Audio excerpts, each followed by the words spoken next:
Learning with Faraz once again. So I know it's been a while that we haven't seen a video from our channel. That's because I was running a bit busy. So let us continue our course on Python. So we have already started object-oriented programming in Python. So this is going to be a practical demonstration of certain things related to object-oriented programming that is going to be useful to you. So in this video, I'm gonna show you how to create your own class, how to create objects, and how to create a constructor. So these are the things that I'm gonna show to you, and I'm gonna also show you the importance of constructor and how it's related to the behavior of the objects that you create. So these are the things that we are going to learn in this video. So without further delay, let me start this video forward. So to create a class, you have to take a class keyword and you have to take any name. So for now, I'm gonna name it as maybe student.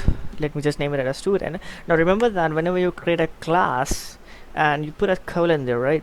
So you can also put parentheses. You can also put this parenthesis there. So what does this parenthesis show? It shows that the parent of this class, like if I put any name here, like if I put like a teacher there, so it says that teacher is the parent of student class. The teacher class is the parent of student class.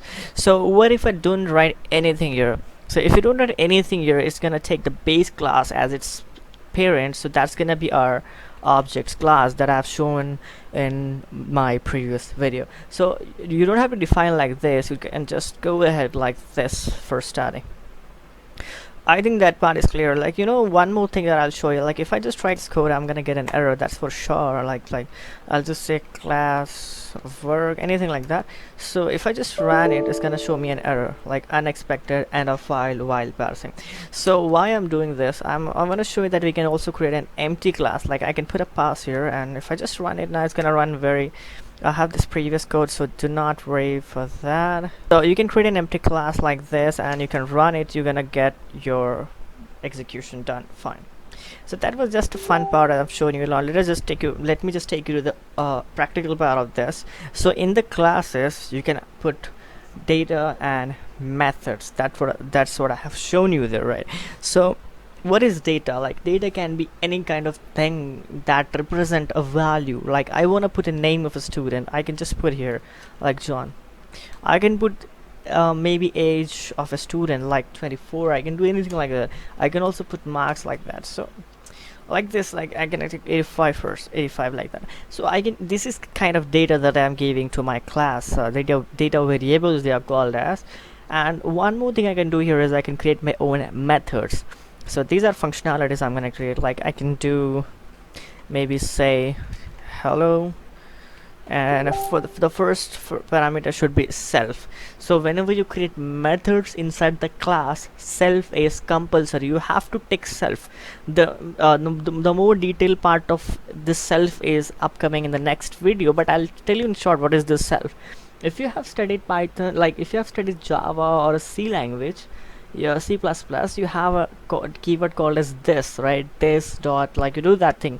So that's what self represent here. It's very similar to this keyword, like pointing to its own object. That's what it says. But you have to, for now, remember that you have to take it in every single method that you create. So in this method I don't want to give any parameter, so I'll just put self here and I'm gonna return hello. That's what. So I have created my class successfully. Now let me just show you how to create an object for it. The object equal to, you'll take the class name student and you put a method like this. Like when you call the methods, you do this, right? Like that you're gonna put after the class. So when you do this, it's gonna call the constructor. Since there is no constructor in this class, it's gonna go to this parent class. So the parent class of this is our object class, so it's gonna call the object class and take its constructor. No worries for now. So let me just try to access like name. You know, I'm gonna get John. I can just access object dot age. I can do object dot marks, I can do object dot say hello. I can do this thing. Let me just print all those things. Print and print. I hope you know that points. It's very easy to understand at the beginning, but as your base is stronger, you can go into more advanced topics as well. Small mistake, like we kept this, right? So let me just run this. So you can see John 2485 and hello. So this is how you're gonna do it. And one more thing you can do, you can also modify the things. Like I can modify the name as well if I want. Object dot name is equal, I can put any other name. I can put my name here, so you can expect in place of John I got my name. So you can even edit the variables in your class or for a particular object, for a particular student. You can do that thing. So these are the basics of classes. So let me just take you to the constructor. Like, you know how to create objects. It's very easy for now. As we move forward, it's gonna change correspondingly. So we're gonna start learning how to create constructor, and not only constructor in a traditional way. I'm gonna show you how you're gonna use these values to make your code efficient, I could say that. So let me just remove this entire code and take some new code. Like I'm gonna take class complex. It's like just a name for complex numbers. I'm gonna define a constructor. So to define a constructor, take a def underscore initialization underscore, and within this put a self for the first one and put how many arguments you want to initialize when you call your object. So I want to initialize a real part and I want to initialize an imaginary part. So I'll do that. Now in the next step, put a self there, put a dot, and here you can take any name. I can take like real num equal to, take this real, like take this one, take this out on the right hand side. Self dot imaginary num equal, take that image on that other side, right? So whenever you create an object for this class, you have to mention these variables. So it's gonna assign them into these ones. So let us test that. I'm gonna create an object equals, it's gonna be complex of, so my real part is gonna be 5 and imaginary gonna be 9. So I can do that thing. So I think this is a reserved keyword, so let me just do it as complex e, right? So it's gonna better for us. It's gonna be, so don't take any keyword name as your class names. So I did this thing, I've assigned these things. Now how I'm gonna access them? So in order to access them, what I can do here in the next step is I'm gonna print them to show you object dot r num. I can do print object dot I num. I can do these things. Now if I run this, I'm gonna get these things as well. So I can just put like, this is real part, sorry, this is real like that, and this is imaginary, this is imaginary. Oops, sorry, I forgot a comma here. So I can say this is a real part and imaginary part. So you remember this, I did this with the help of this constructor. So remember, constructors are useful to initialize our object to certain variables that later we may need depending on the object we wanted. So that's what that was all about your constructor. And let me show you some more examples to make you comfortable with constructors. So I'm gonna take one example for now. So let me just comment this part. I don't want this for now. I don't want this. I don't let that class be there. I'm gonna create another class. It's gonna be class dog again, and I'm gonna create a list here. You know, water list. If you haven't seen my videos, you just go back and you have to check those videos. Those are very useful. You have to say them. So if I say maybe tricks, I'm creating an empty list. I'm gonna insert some elements when I create the objects, right?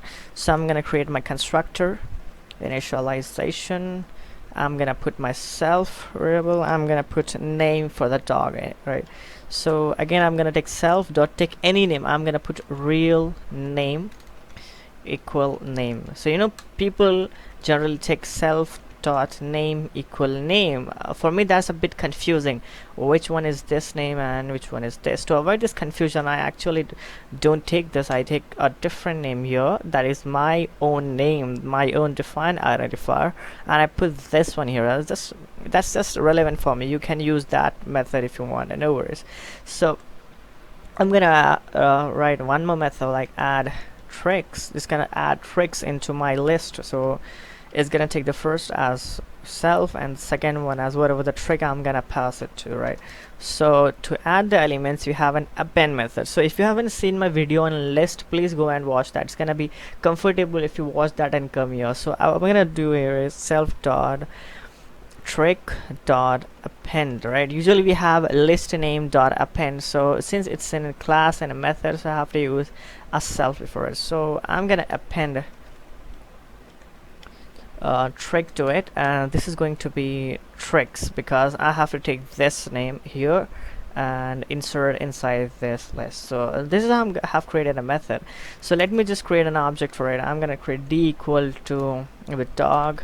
In that I'm gonna put any name like Fido, and that's the name of the dog, right? So I'm gonna do d dot add tricks. I'm gonna add a trick here, maybe roll over, anything like that. So if I try to print tricks here, be careful with this output that I'm gonna show you. You're gonna see tricks is not defined. Okay, wait a second, let me check. Tricks is okay. I've just done this. I should not do this. I have to put d dot tricks. Sorry for that. So if you see that list, you can see it is showing a rollover that we have just added here. Okay, that's good, fine, no worries. I'm going to create another object now for another dog, maybe e equals to e dot the dog name I'm taking is any other thing like Buddy. It's Buddy. So I'm gonna like, I don't know, catching. So if I just do this now, see what happens. Can you see in single list I get two things. It's like for dog E I got catching plus rollover, but rollover was with the dog D. So what happens is this tricks is shared by all these objects. That is not recommended because that's the same behavior for all objects. That's not a recommended thing. So to change this, we're gonna do a certain thing. Like it's like a list. It's a data variable outside of the constructor. If you put it inside a constructor, this is gonna solve your problem. So for every dog we will have their own tricks. Like if I create another dog here, it's gonna put 3 catching. Like if I do F here, see here, I'll show the problem that's happening. So if I put a F dog here, any name like bulldog, if I put fast face and run this, so I got 3 in the list for dog D. Since dog D is just having rollover, it gave them catching and fast face. That's not a good thing. That's not a good programming practice. So in order to avoid that, I'm gonna trick this tricks inside my list. So I'm gonna put self dot tricks equal empty, right? That's what I'm gonna do. So if I do this now and run this, see what happens. I'll just run rollover because that's for dog D, and if I do that for E and F, it's gonna be different. It's gonna be their tricks. For dog D we have this. For E, for F, oh, I don't know, what is this? Yeah, you know, tricks. Wait a second, it was tricks. For dog E D it was rollover, for E it was catching, for F it was fast face. So these are the importance of the constructor that you have to remember. For every dog we have its own tricks. So this is what the importance of taking anything inside a constructor is. It makes more dynamic and there's so many things to come. So that's what I want to show you in this video. That was basics of classes and Python. I hope this video helped you if you're a beginner, and more videos are coming as we move forward. I'll take you to more OOP concept in Python in upcoming videos, so please stay tuned with me. Thank you very much for watching this video, and if you haven't subscribed to our channel, please subscribe to our channel and hit that bell notification. Thank you very much for watching this video.